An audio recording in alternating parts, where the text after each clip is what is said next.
The topic of the lecture is a brief historical overview. So like Dr. Otto said, I even went back a few hundred years, so we'll try to fit that into 40 minutes. I myself studied African American studies and sociology at University of Missouri back in the early 90s. And that's where I first became exposed to Islam in America, which is primarily through the Black nationalist movement, which I'll go over quite a bit, because I think that understanding that is really important in understanding the history of Islam in America. So in starting off, I want to go back, actually even more hundreds of years, back to 622. And this is the hijrah of the Prophet Muhammad when the Islamic calendar starts. He dies in 632 after establishing Islam as the religion of the Arabian Peninsula. He also sent out invitations of Islam to the surrounding countries, Abyssinia, which is now Ethiopia, Rome, Persia, and the other surrounding nations and people.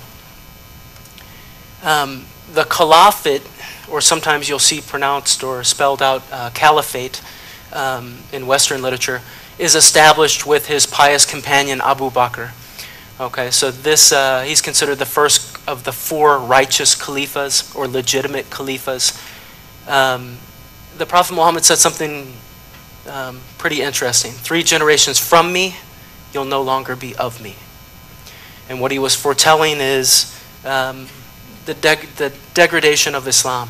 That, you know, what he was teaching and what he was establishing wouldn't last forever.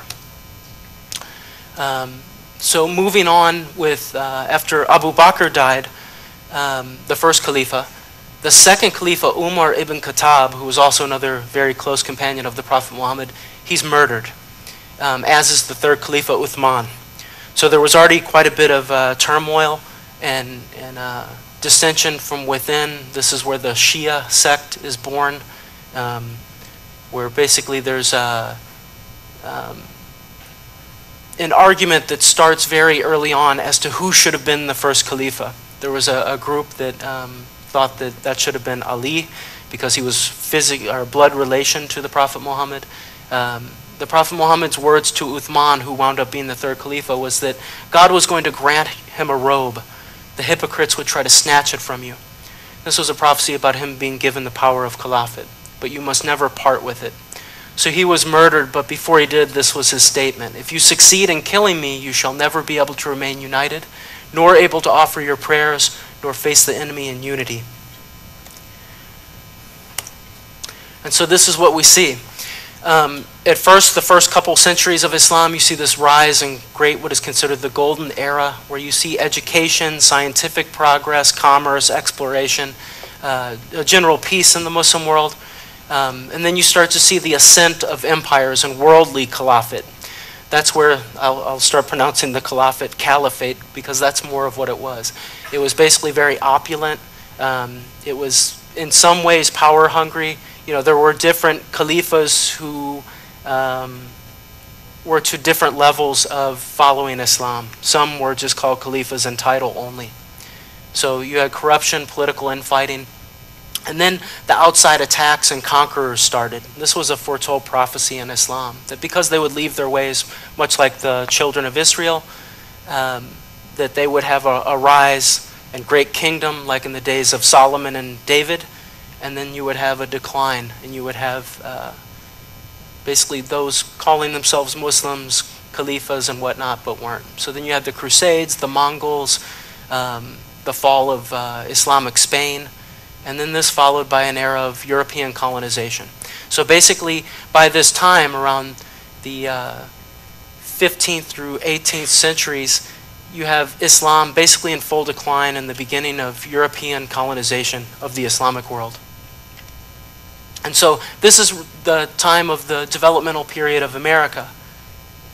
And this, you know, coincides with the great decline and kind of humiliation period of the Muslims, which is, you know, to this day, deep in the psyche of Muslims around the world. So if you look at how Islam first connected with America, you go back to the transatlantic slave trade. Okay, it's imported into the Americas. Great Islamic cultures were already present on the west coast of Africa at this time. And so where the slaves are starting to be picked from, this is already pre-existing Islamic culture. So basically, this is the famous mosque, the Jinnah Mosque, which is spelled D-J-E-N-N-A, which is in Timbuktu, which is now Mali.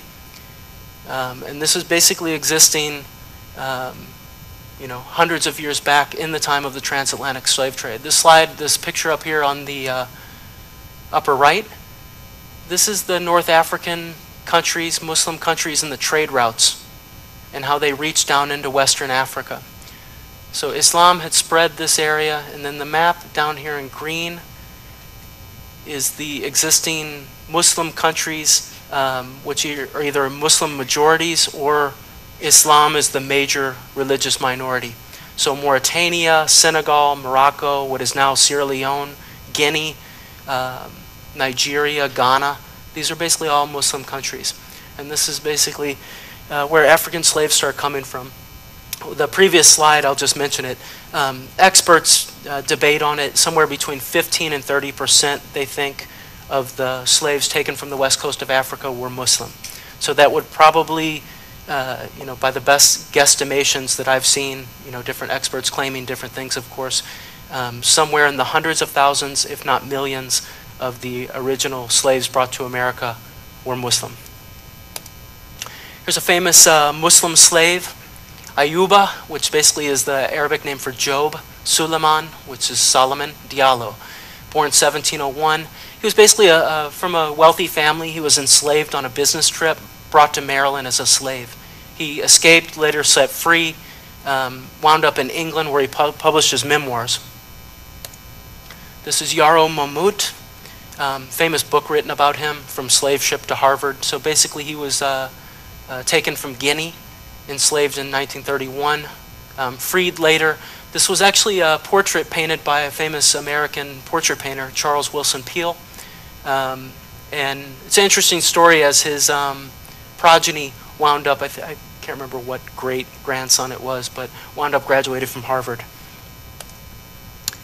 Omar ibn Said, this is a really interesting one. He was an Islamic scholar, 25 years studying Islam, captured and enslaved in military conflict, which was very common in the slave trade. Wrote 14 manuscripts in Arabic, including his autobiography. He wrote actually, and this is his handwritten Quran from memory, passages of it at least. There's a mosque now named after him in North Carolina, but basically he lived to 95 years old and was an Arabic scholar, actually living as a slave in North Carolina. This was an interesting story that was actually aired, made for television movie on PBS 2009. Abdul Rahman Ibrahim. He was the heir of a West African local king, tribal king. He was enslaved also in a regional conflict. The name of the program that they aired was Prince Among Slaves. Okay, so Islam basically winds up getting suppressed in the psyches of the African Americans now enslaved in America. Largely, their culture and religion was, of course, replaced with Anglo-Saxon Christianity. They were renamed with Christian names.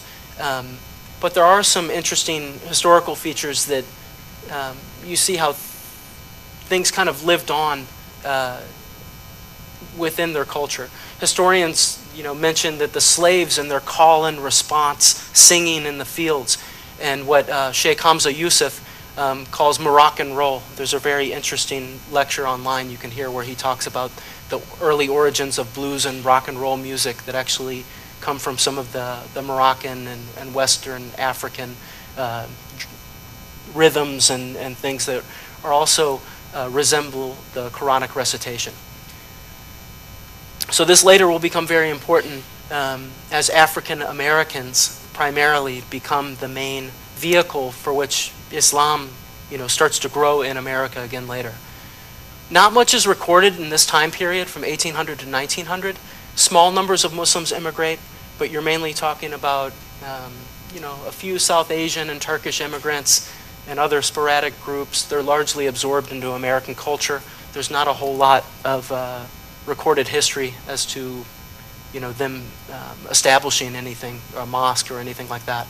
Towards the end of the 19th century, a lot of revival movements seen in the United States in general. This was the time where Christians, Muslims, Jews, a lot of the people who were active with their faith were expecting an anticipation of the Messiah return. So there was a similar fervor in the Eastern world for a figure that we'll talk about in a minute, the Imam Mahdi, or the promised Messiah in Islam.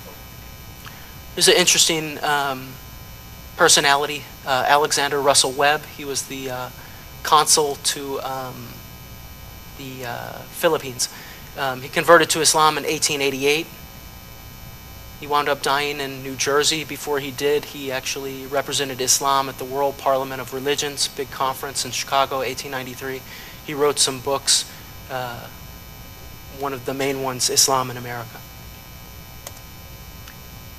So, like I was mentioning, Islamic revival is already happening in America, and it's also happening in the East as well. There's an Indian reformer by the name of Mirza Ghulam Ahmad. He lives in Qadian, India. He starts making a big stir. He claims to be the Imam Mahdi and the spiritual second coming of Jesus. He distributes letters, books, and pamphlets all over the world, and including America. He challenges a giant of the time who's largely forgotten now, Alexander Dowie of Zion, Illinois. Alexander Dowie claimed to be the third coming of Elijah, or the spiritual coming of Elijah. He was saying that the imminent return of Jesus was upon everyone. This is Mirza Ghulam Ahmad. He claimed to be the Imam Mahdi. This was his birth year, 1835, died in 1908. Some of his main key teachings are there's no compulsion in religion. Jihad can never and was never used to coerce or force religion. And this is a big key fundamental point of his. And because a lot of the Muslims of the Indian subcontinent and of the Middle East were becoming, even in those days, and this is over 100 years ago, mind you, fed up with the jihadi mentality of some of the fanatical Muslims who were wishing that the Islamic empire would come back by the sword. He said this would never happen. He basically had a very peaceful, pacifist approach to Islam. He also said that Jesus of Nazareth had died a natural death and would not be returning physically or literally. So this is John Alexander Dowie, claimant to being Elijah the Reformer. He announced the imminent return of Jesus. He was born in Scotland, actually began his ministry in Australia before he wound up in America. And this is where things really started to move for him. In 1888, he arrives in America. He really establishes what seems to be, and I could be wrong on this, but really one of the first kind of mega churches. We see a lot of these today across the country, especially in some of the, what's the term I'm looking for? In some of the southern evangelical centers, you see like big mega churches. Anyway, he built one of these back in the late 1800s, early 1900. He was a faith healer. He actually published a publication called Leaves of Healing. And there was a lot of actually very impressive stories associated with him in healing people with very profound illnesses and health problems. 1896, he founds the Christian Catholic Apostolic Church. 1900, he actually founds the city of Zion, Illinois. Decided that they needed their own city. He named it Zion. Only his followers could live there. He basically was like king of the city, owned, essentially all of the, or had control of all of the businesses, infrastructure of the city. Forbade smoking, drinking, pork, theaters, dance halls, even surgeries because of the faith healing movement.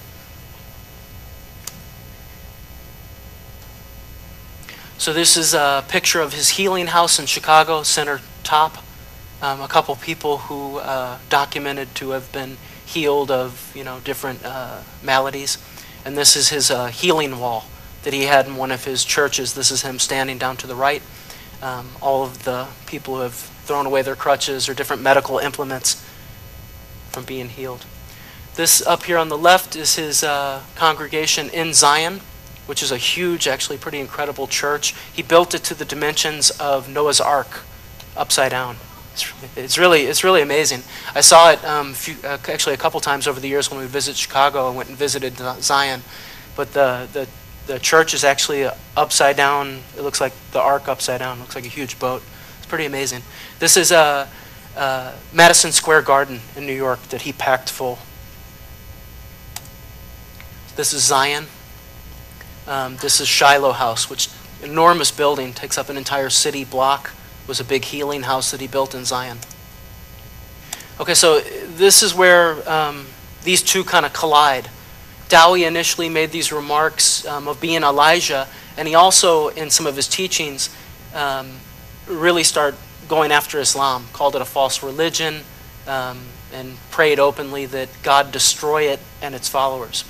So Mirza Ghulam Ahmad's response was, the best way for us to determine who's true, you or I, is don't pray for the destruction of all these, poor Muslims that have nothing to do with it. That we should enter a prayer duel like the first Elijah did. Dowie's response was, can you imagine me answering to these gnats and flies? If I were to put my foot on them, I would crush them to death. So Mirza Ghulam Ahmad's response, if he runs away from this challenge, be sure that a great catastrophe is about to befall Zion. So in 1905, this is when kind of the decline, just about a year and a half later after this very public debate was occurring in U.S. newspapers. He stood up to speak at Madison Square Garden, and he couldn't. He tried, I think, 2 or 3 different times. He couldn't utter a word. Later, they said that they think he had some kind of stroke. His own health begins to deteriorate. He moved to Mexico, tried to get into a better climate. He was having a lot of neurological problems. Allegations surfaced that he had been turning to alcohol for his pain. Followers in Zion start to look at the books. They find that he had embezzled over $2 million. His wife and son turn against him. Followers abandon him in droves. He dies in 1907, basically mentally insane, largely paralyzed and riddled with pain. He's now virtually unknown in the city that he found. So this is a Boston Herald publication. Boston Herald published this. Great is Mirza Ghulam Ahmad, the Messiah. Basically foretold the pathetic end of Dowie.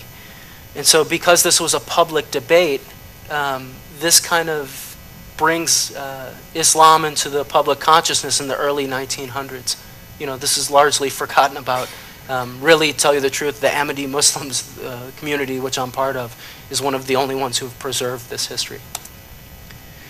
Okay, so around the same time, this is 1913, and this is where you start to see some homegrown revivalism happen within, you could kind of say related to Islam.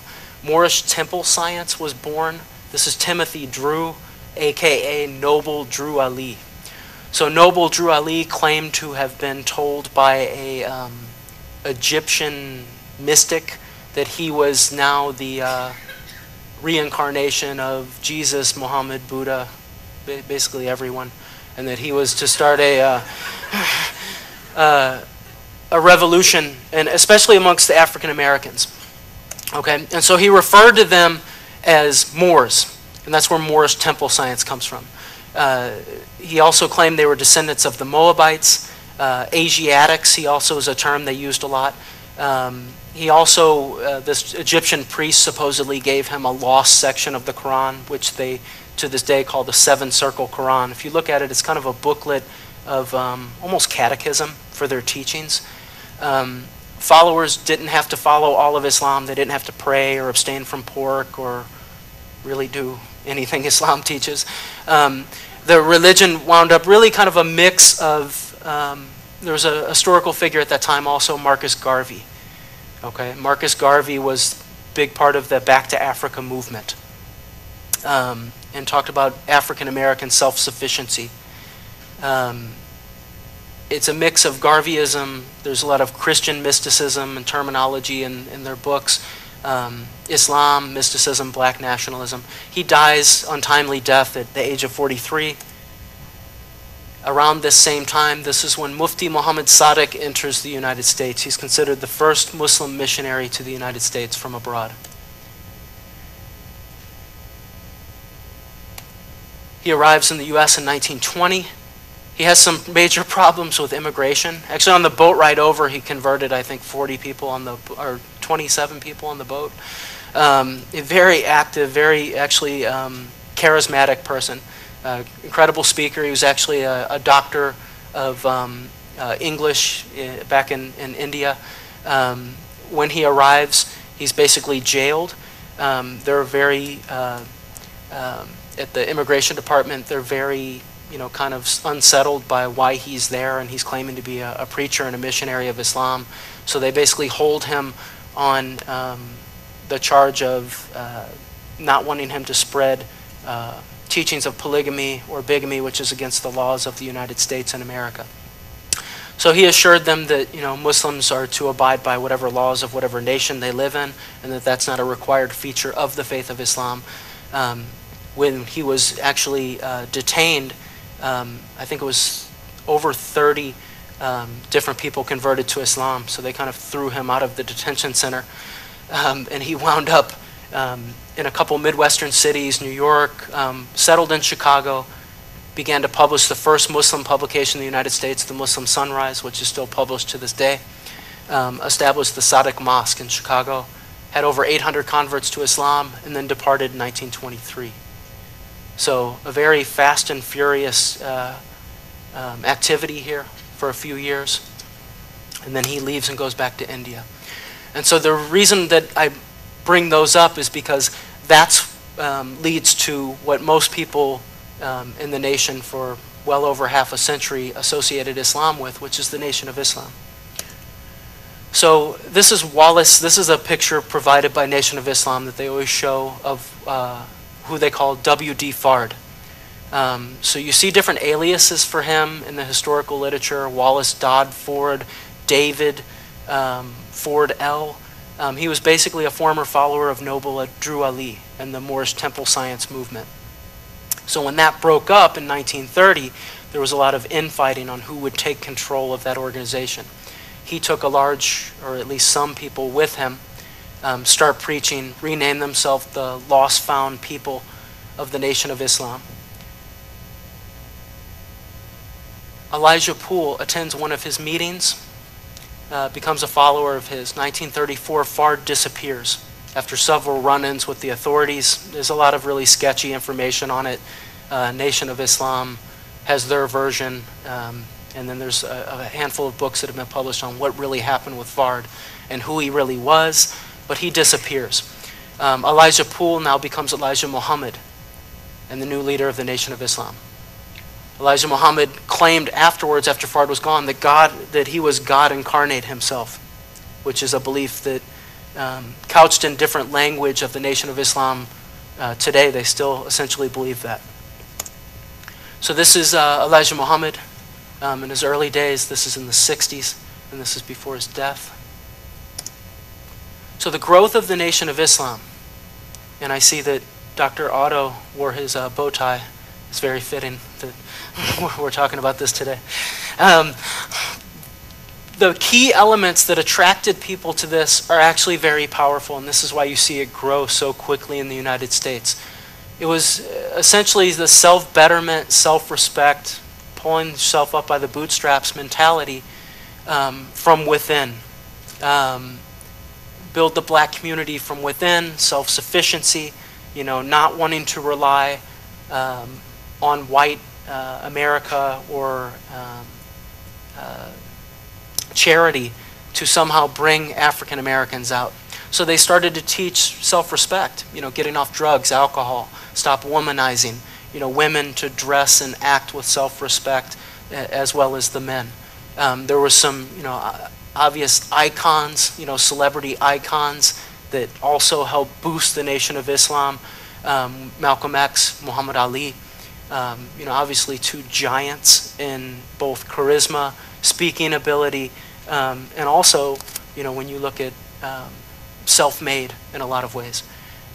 There's elements of, just like with Moorish temple science, you have elements of Garveyism, mysticism, secret knowledge and societies, Christianity, Jehovah's Witness, end times prophecies, and believe it or not, even UFOs. There's a lot of going on in the Nation of Islam.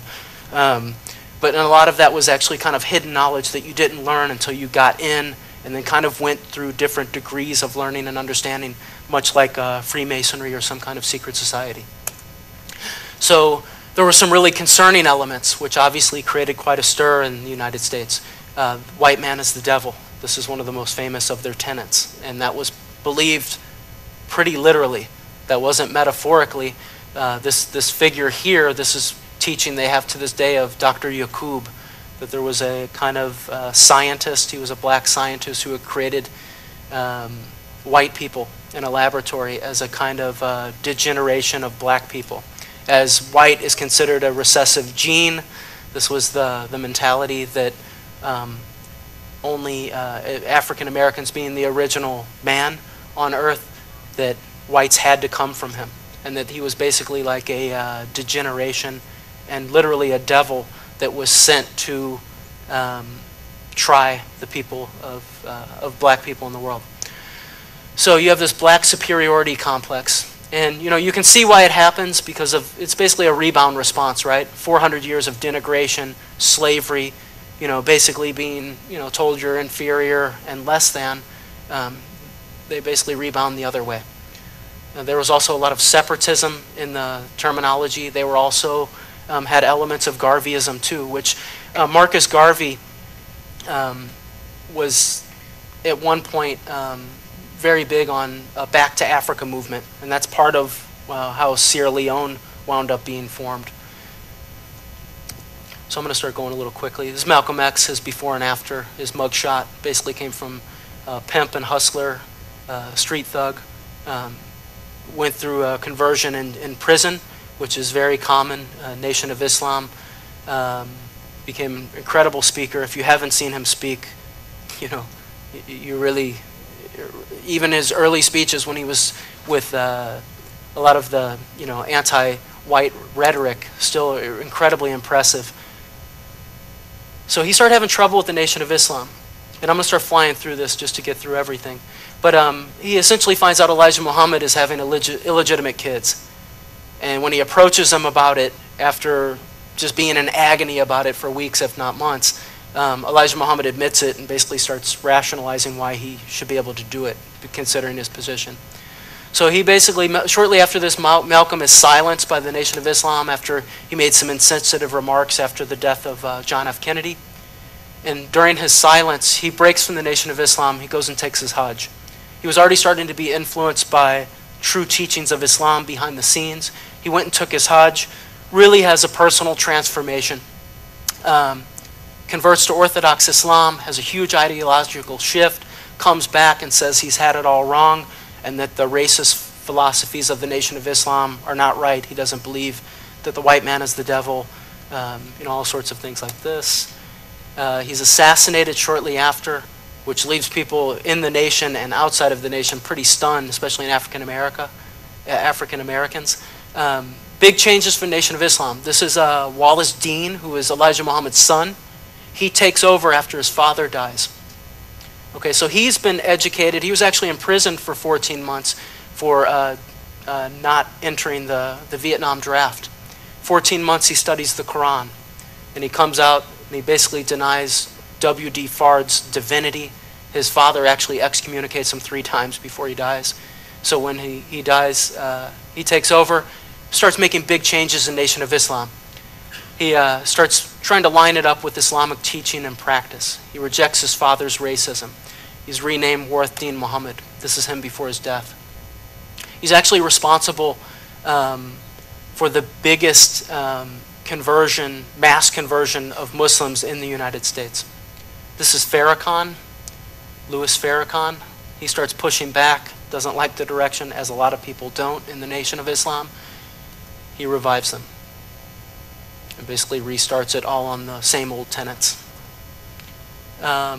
This is something going on around the same time, 1950, 1953, same time in Nation of Islam. So this gets into American foreign policy and how it's starting to collide with the West. This is General Mohammad Mossadegh. So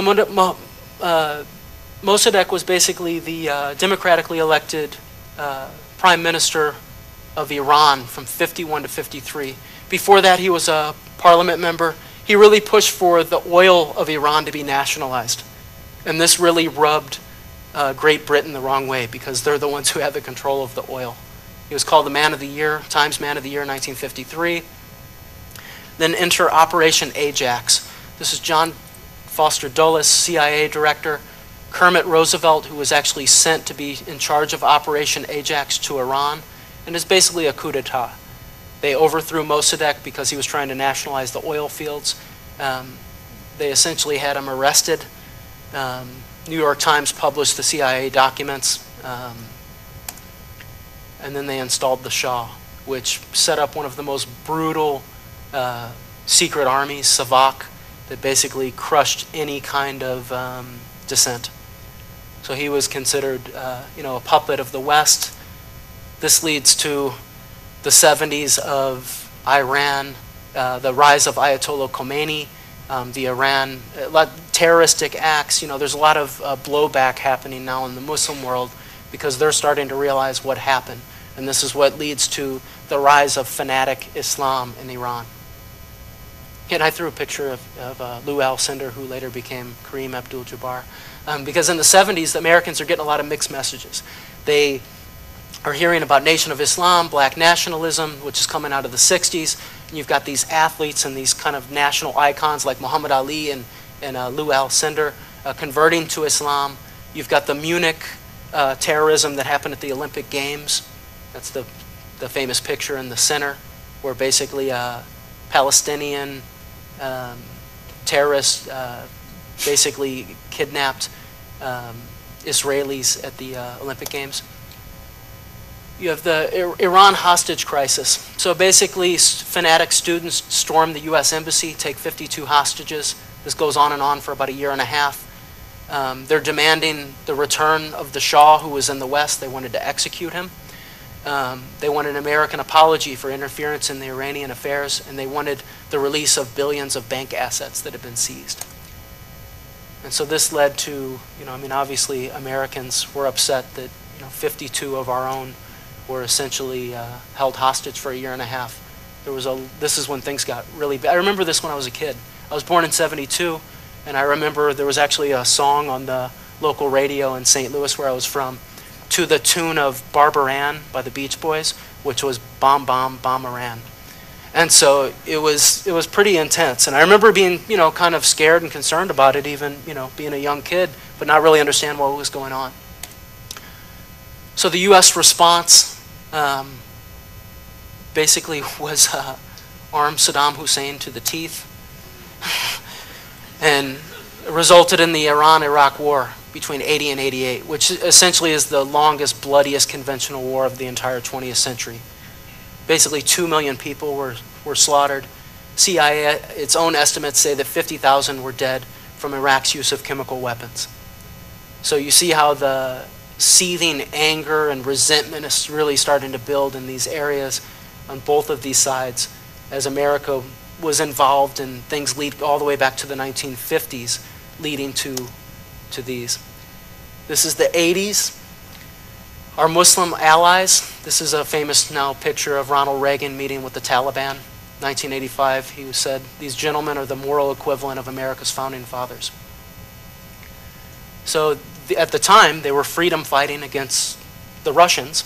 And it's understandable, how they were supported from the United States to one degree, but also not understanding, the psyche and the brutality of what had been happening in that region. It wound up obviously becoming a powder keg for later. So in the 1980s, besides the Iran-Iraq War, you've got Islam, which is still present in American popular culture. You see the emergence of hip-hop. Tribe Called Quest, Eric B. and Rakim, some of the biggest names in hip-hop are Muslims, or they're using Islamic terminology. They're still very deeply moved by, Public Enemy has all kinds of samples in their, first couple, actually all of their albums of Malcolm X, Stokely Carmichael. You see a lot of Islamic influence. Jazz great Yusuf Lateef wins the Grammy in '88. And so you've got kind of a divide. You've got and this is how it is to this day in a lot of ways, the world of African America has a very different opinion, understanding, and connection with Islam than really the rest of America. Almost everybody, and you find in African American, at least in the bigger cities, they've got a relative who's a Muslim, or they've got a Muslim name. Okay, a lot of the names are preserved. There's lots of Maliks, and Shakil is an Arabic name. There's that is preserved in their culture, which goes back to their obvious connection, culturally hundreds of years ago.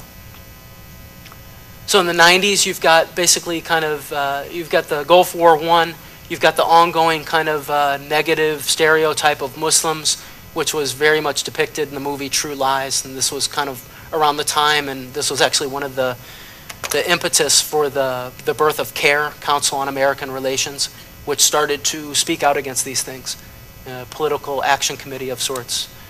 The 90s, you have Malcolm X, the famous movie released by Spike Lee, which if you haven't seen it, you really should. It's to understand Islam in America, especially within the black psyche.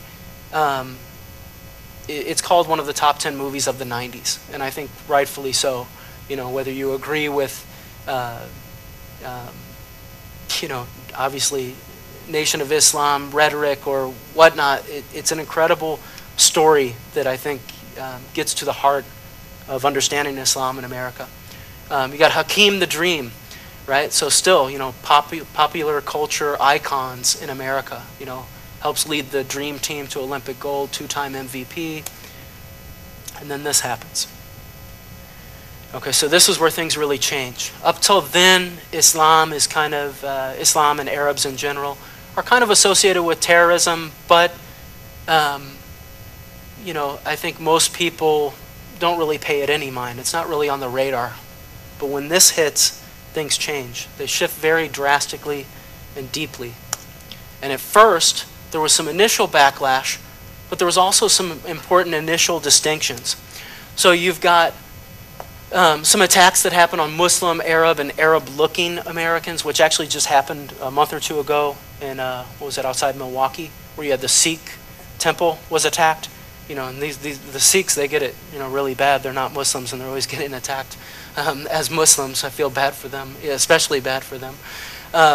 President Bush, though, came out right away and said, we're not at war with Islam, which was an important thing, and I think that stemmed a lot of backlash and, hopefully put the brakes on some people, but there were some attacks. As a matter of fact, my wife was attacked. We lived in Tucson, Arizona at the time.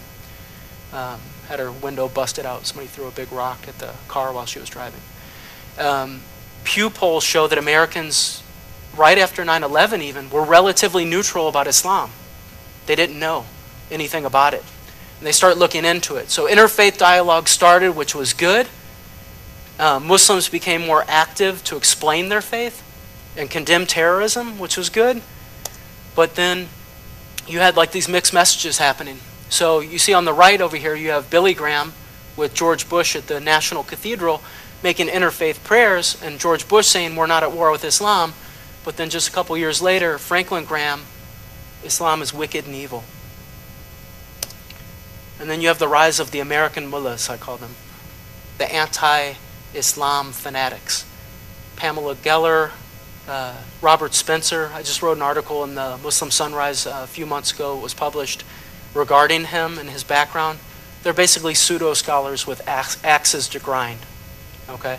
And so what's hilarious to me, and the reason that I call them mullahs, is they essentially have the same exact sources that people like Osama bin Laden and different fanatics use to cherry pick verses out of the Quran and take them out of context, and to use very dubious sources of Islam to justify their horrendous actions.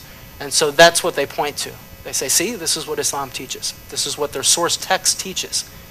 And they cherry pick these things, makes it, sometimes when I read it, I'm astounded. But then when I look it up in context, it's either somebody who's not a legitimate scholar of Islam or, totally taken out of context. There are verses in the Quran, of course, that speak of military conflict and war. But any time that those are mentioned, they're surrounded by verses that talk about justice, only fighting in self-defense, several different qualifiers that you don't see mentioned by the mullahs, the American mullahs. So growing concerns in America. Attacks and hate crimes are up again. Peter King recently had this congressional hearing on Islamic radicalization, which essentially almost made it as if all Muslims are suspect. Tea Party politics platform, a big anti-Islamization, you know, the still ongoing accusation that somehow Barack Obama is a Muslim, a closet Muslim, which to any practicing Muslim is just insanity.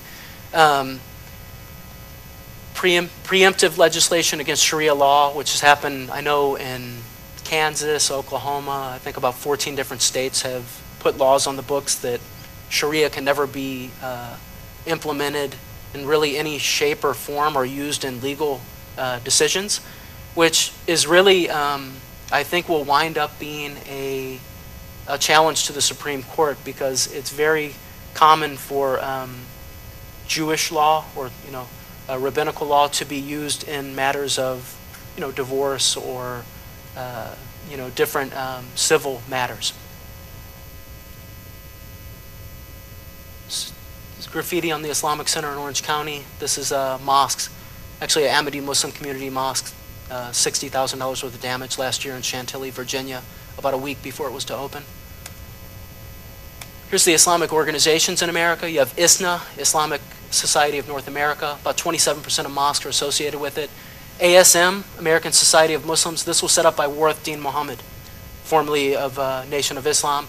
19% of mosques in the United States are associated with that. Ahmadiyya Muslim community, 70 mosques in the country. Only organization with a Khalifa, which is a distinguishing feature, and has always been on the same message for 120 years, which makes it an interesting group, even though it's small. ISKA, which is a Sufi organization. You still have Nation of Islam. I think they claim somewhere between 10 and 20,000 people still. And then MSAs, Muslim Student Associations all across the country, universities. You have CARE, which has done some great things, I think, and some stupid things, which, you know, they've you know, fought to have Islam respected in certain ways and, you know, civil rights of Muslims, but at the same time there was an incident in '97 where on a Nike shoe it spelled out air and kind of like fire, and some people thought that looked too much like Allah in Arabic, and they made a big issue about that and had Nike, you know, pull the shoe, which, you know, stuff like that I think just starts rubbing people the wrong way. I think they push the letter on silly stuff like that too often. But they also had a big fatwa that they got all the imams and organizations in America together, had them sign off that just totally condemning terrorism, that there's no excuse for it.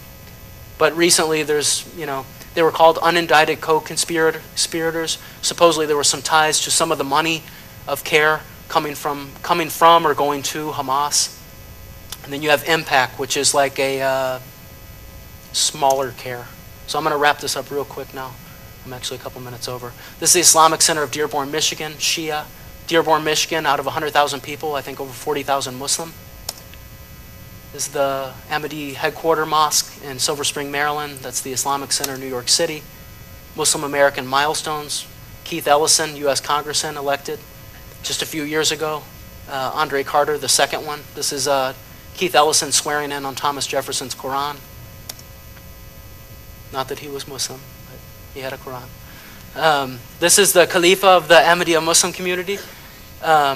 Was received on Capitol Hill by over 33 U.S. congressmen, including House Leader, Minority Leader Nancy Pelosi. There's been big movement and push to get the real message of Islam out. First Muslim college, Zaytuna College, Northern California. That's Sheikh Hamza Yusuf who started that. And I'll end with just a few current Muslim American icons, you know, who's still involved in popular culture. And I think that I bring that up over and over again because I think it's an important facet of Islam in the American psyche. Because if you just see nothing but terrorism or negative information about Islam, but at the same time, you know these different figures are Muslims, and they don't look like terrorists or necessarily bad people. So I think there's still kind of a state of confusion in the United States that is still working itself out regarding what is Islam. So I will end there because I'm over. Sorry.